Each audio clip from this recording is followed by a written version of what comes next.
যুবলীগের আস্তানা ভেঙে দাও, গুড়িয়ে দাও। যুবলীগের আস্তানা ভেঙে দাও, গুড়িয়ে দাও। জালো রে জালো, আগুন জালো, জালো জালো জালো জালো, আগুন জালো, আগুন জালো। বিসমিল্লাহির রহমানির রহিম। বৈষম্য কোটা বিরোধী আন্দোলনের যেসব ছাত্ররা শহীদ হয়েছেন আন্দোলনে, তাদের প্রতি আমরা শ্রদ্ধা জ্ঞাপন করছি এবং শহীদদের প্রতি আমাদের শ্রদ্ধা সবসময় ছিল, এখনও আছে। আর আমাদের যে ছাত্র সমাজ যে কোটা বিরোধী আন্দোলনে, বৈষম্য কোটা বিরোধী আন্দোলনে অংশগ্রহণ করেছে, ওদের দুঃসাহস, এই তরুণ সমাজকে আমরা ধন্যবাদ এবং শুভেচ্ছা জানাচ্ছি এবং আন্তরিকভাবে ওদেরকে শুভেচ্ছা জানাচ্ছি। কারণ ছাত্ররাই ভবিষ্যৎ, তরুণরাই আমাদের ভবিষ্যৎ।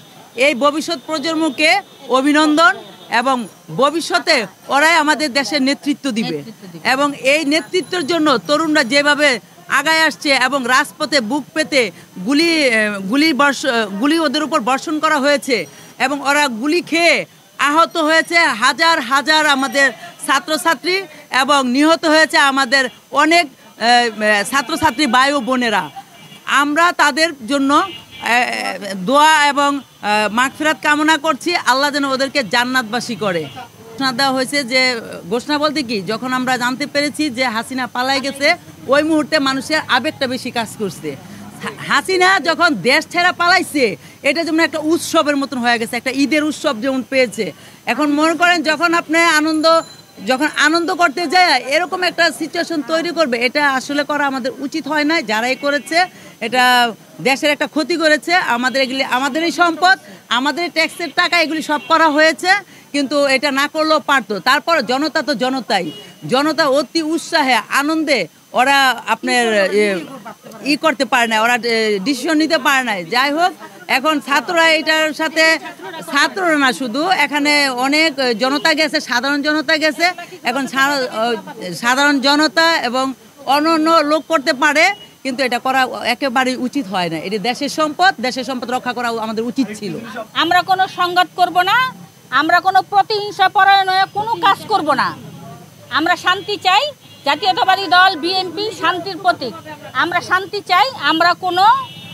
আমরা কোনো বৈষম্য কাজ করব না এবং কোনো ভাঙচুরের আমরা করব না। আমরা আপ্রাণ চেষ্টা করব যাতে আমাদের কোনো সাধারণ জনগণের জন্য কোনো ক্ষতিগ্রস্ত না হয়, কোনো দোকানপাট, কোনো রাস্তাঘাটে যাতে কারো কোনো লুটপাট না হয়, আবার ঘরে ঘরে যেন মেয়েরা যেন শান্তিতে থাকতে পারে।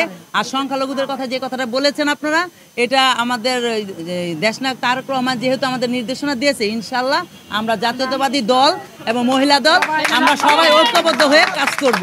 ওদের কোনো সমস্যা হবে না, আমরা আশাবাদী। ইনশাআল্লাহ, যেহেতু অন্তর্বর্তীকালীন সরকার গঠন করা হচ্ছে, অচিরেই তারেক রহমান বাংলাদেশে বীরের বেশে ফিরে আসবে। আমরা সবাই তারেক ভাইয়ের জন্য অপেক্ষা করতেছি এবং রাজপথে তারেক ভাইকে নিয়েই আমরা সব নির্বাচন হলে আমরা ইনশাআল্লাহ তারেক ভাইকে নিয়ে আমরা নির্বাচন করব। ধন্যবাদ আপনাকে। কারণ আমাদের যে ছাত্র সমাজ, যে ছাত্রগুলো আমাদের নিহত হয়েছে, ওরা কোনো অস্ত্র ওদের হাতে ছিল না, ওদের হাতে একটা কলমই ছিল। আমরা কখনো এরকম কোনো কাজ করতে চাইনি। আমাদের সন্তানতুল্য ছাত্ররা কখনোই চায় না যে হাতে লাঠি সুটা নিয়ে রাজপথে বের হইতে।